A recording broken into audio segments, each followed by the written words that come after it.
Press the Lord, जय मसीह हमारे परमेश्वर के प्यारे लोगों। फिर से मैं एक नए वीडियो में आए हैं और इस वीडियो में हम आपको एक ऐसा गवाही को लेकर आए हैं और हम चाहते हैं कि आप लोग सुने और जानें। इनका नाम शिवबाला कक्षक है और ये अपना जीवन के विषय में बताना चाहते हैं जो प्रभु ने काम किया है। तो हम चाहते हैं कि आप लोग भी सुने और जानें। हम ऐसा वीडियो इसलिए लाते हैं कि आपका विश्वास बढ़े और आपका यीशु मसीह के बारे में जानकारी हो। तो आइए हम इनसे सुनते हैं। जय मसीह, प्रेज द लॉर्ड। परमेश्वर पिता का धन्यवाद हो कि आज आप लोगों का बीच में हम अपना गवाही को रखना चाहते हैं। परमेश्वर ने ऐसा अवसर दिया कि आप लोग से हम अपना गवाही शेयर कर सकूं। और मेरा नाम शिवबाला कच्छप है, रहने वाला गुमला का हूँ, लेकिन फ़िलहाल अभी रांची में रह रहे हैं। और मैं बताना चाहता हूँ जब हम प्रभु में नहीं थे उस समय का विषय में, और जब प्रभु में आए उस समय, दोनों को मिला करके हम कुछ बातों को आपके पास में रखना चाहते हैं। मैं आशा करता हूँ कि इस गवाही से आप लोग आशीष ज़रूर पाएंगे। और हम बताना चाहते हैं कि 2000 वर्ष की बात है, मतलब आज से 22 साल पहले की बात है। उस समय हम लोग संसारिक में थे और प्रभु को नहीं जानते थे। और उस समय कर्मा पर्व जो होता है, उस पर्व के शाम के समय में हमारे गांव में एक मेला लगता है। और उसी मेला में शाम के समय में एक व्यक्ति मेरा घर में आया था और उस व्यक्ति को किसी ने मर्डर कर दिया था। और मर्डर करने के बाद जो है उसका घर वाले लोग मेरे पापा को और मेरे पापा का दोस्त को, दोनों जन को केस कर दिए। फिर पुलिस आ करके उनको ले गई और फिर उनको सज़ा सुना दिया। फिर गुमला जेल में रहे और गुमला जेल के बाद में उनको यहाँ रांची जेल चालान कर दिया गया। उसके बाद में क्या होता है कि 2003 में क्रिसमस के गैदरिंग मनाने के लिए रांची जेल में पास्टर फादर लोग जेल के अंदर में घुसे थे। उस दरमियान मेरा पिताजी पहली बार यीशु मसीह, बाइबल और उद्धार का विषय में जब सुना, उससे पहले कभी नहीं सुना था कि यीशु मसीह क्या है, बाइबल क्या है, हमको उद्धार कहाँ मिल सकता है, ये सारे बातों का विषय में उनको कुछ भी मालूम नहीं था।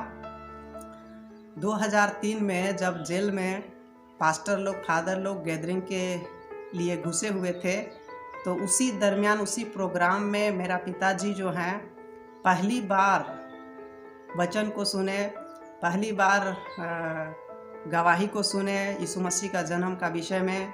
उससे पहले कभी नहीं सुने थे। तो उनको इतना अच्छा लगा कि उससे पहले उनको इस विषय पर कोई बताया ही नहीं था।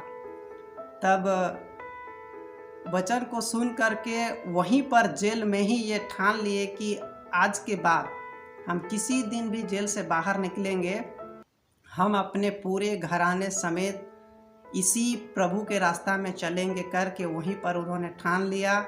आखिर 2004 में, मतलब 4 साल के बाद जेल से बाहर निकल गए। और जेल से निकलने के बाद जो है से वो चर्च जाने लगे संडे को। और हम लोग को किसी को नहीं बताते थे कि हम चर्च जाते हैं करके। एक दिन हमने उनको पूछा कि आप कहाँ जाते हैं संडे को, तो उन्होंने कहा कि हम जाते हैं चर्च। तब चर्च उससे पहले हम भी नहीं सुने थे। पहली बार उनसे हम भी कहा कि हम भी जाएंगे चर्च। तब उन्होंने आने वाला संडे में हमको भी चर्च ले करके गए। और उसके बाद में क्या होता है कि पहली बार जब हम चर्च गए, चर्च में आगे साइड में पास्टर साहब खड़ा होकर के गाना गा रहे थे, वचन प्रचार कर रहे थे। तो उससे पहले हम कभी भी बाइबल, चर्च, यीशु मसीह, ये सब का विषय में कभी नहीं सुने थे। पहली बार चर्च गए और पहला दिन गाना, वचन हमको ऐसा आकर्षित किया कि हमको बहुत अच्छा लगा।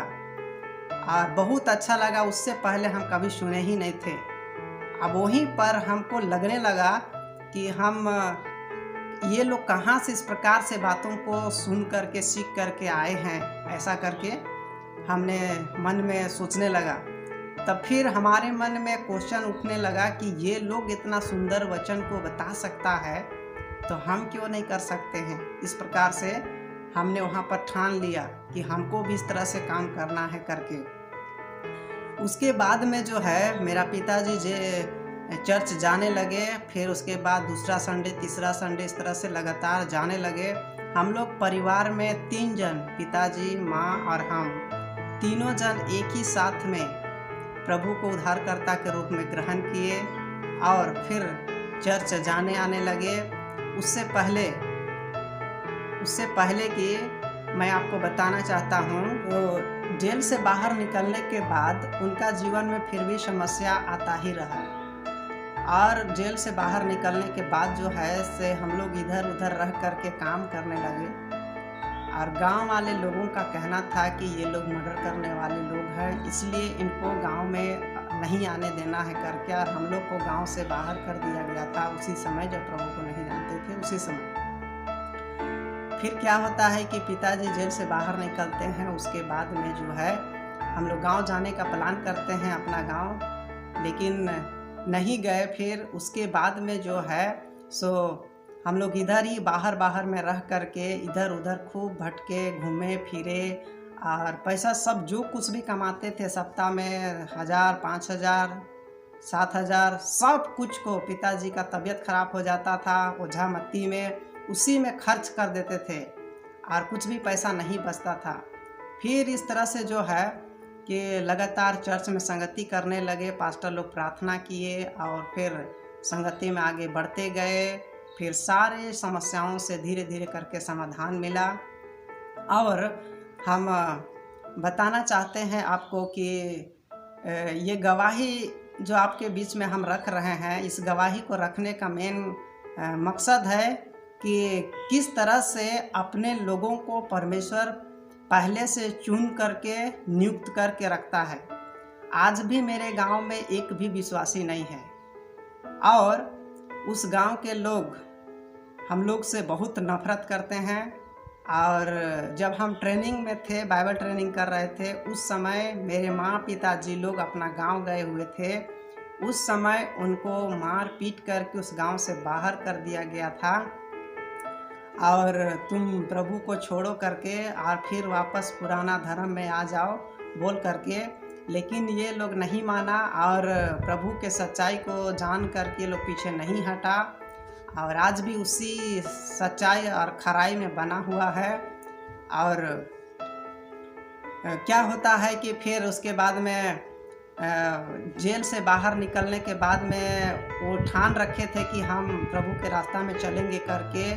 तो उसी तरह से सबसे पहले हम पिताजी, माँ, 3 जन प्रभु को उद्धारकर्ता के रूप में ग्रहण किए और उसके बाद में जो हम लोग 7 भाई बहन हैं, 6 बहन है, भाई में हम अकेले हैं और 6 बहन में से 5 बहन हम ही लोग के द्वारा प्रभु को वो लोग भी जाने, वो लोग भी प्रभु को उद्धारकर्ता के रूप में ग्रहण किया है। आज वो सब लोग मसीह में हैं।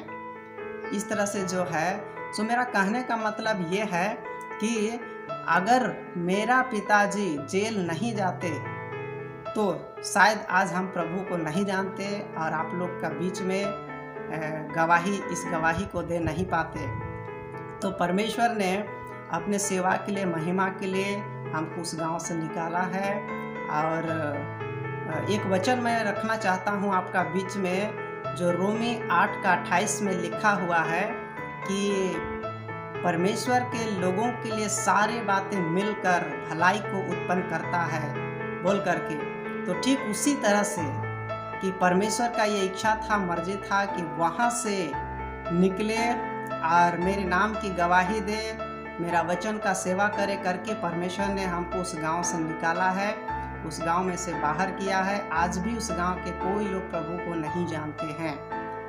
और सच में हम इस गवाही में आपको ये बताना चाहता हूँ कि इस गवाही का सारा अंश कि आज अगर मेरा पिताजी 22 साल पहले जेल नहीं जाते तो हम लोग सच्चाई से अनजान रहते, और जेल जा कर के उन्होंने प्रभु का वचन को पहली बार सुना और जेल से निकल करके वे पूरे घराने समेत प्रभु के रास्ता में चलने के लिए जेल में ही ठान रखा था। जो पूरा हो चुका है। और हमें लोग के परिवार में कई ऐसे लोग थे जो अंधकार की दशा में थे, सच्चाई को नहीं जानते थे। हम लोग जब मसीह में आए तो धीरे धीरे करके वो लोग भी प्रभु का वचन सुनाए, समझाए, सिखाए, वो लोग भी उद्धार पाए। आज हम लोग की वजह से कई घर परिवार के लोग, हमारे रिलेशन के लोग प्रभु में आए हुए हैं। तो मैं बताना चाहता हूँ कि मेरा पिताजी जेल नहीं जाते तो आज हम लोग सच्चाई को नहीं जानते। उनके वजह से वचन में जैसे लिखा हुआ है कि तू उद्धार पाएगा तो तेरा सारा घराना उद्धार पाएगा, ये वचन पूरा हो गया है। तो धन्यवाद, इस गवाही के सुनने के द्वारा आपको आशीष मिले। धन्यवाद, thank you. Praise the lord. So मेरे परमेश्वर के प्यारे लोगों, जैसे कि आप सब लोग ने इनका विषय में जो गवाही दिया, सुने और देखें, हम इस वीडियो को इसलिए आप लोगों को बीच में लाए हैं कि आपका विश्वास बढ़े, आप सच्चाइयों को जानें। तो यही रहा छोटा सा वीडियो, और वीडियो को देखने के लिए धन्यवाद। अगर ये वीडियो आपको अच्छा लगा तो लाइक, शेयर एंड सब्सक्राइब कर देना, और इस चैनल को सपोर्ट ज़रूर करें, और ऐसे ही वीडियो हम लोग लेके आएंगे। तो इसके लिए धन्यवाद करते हैं कि वीडियो को देखा। Praise the Lord. जय मसीह।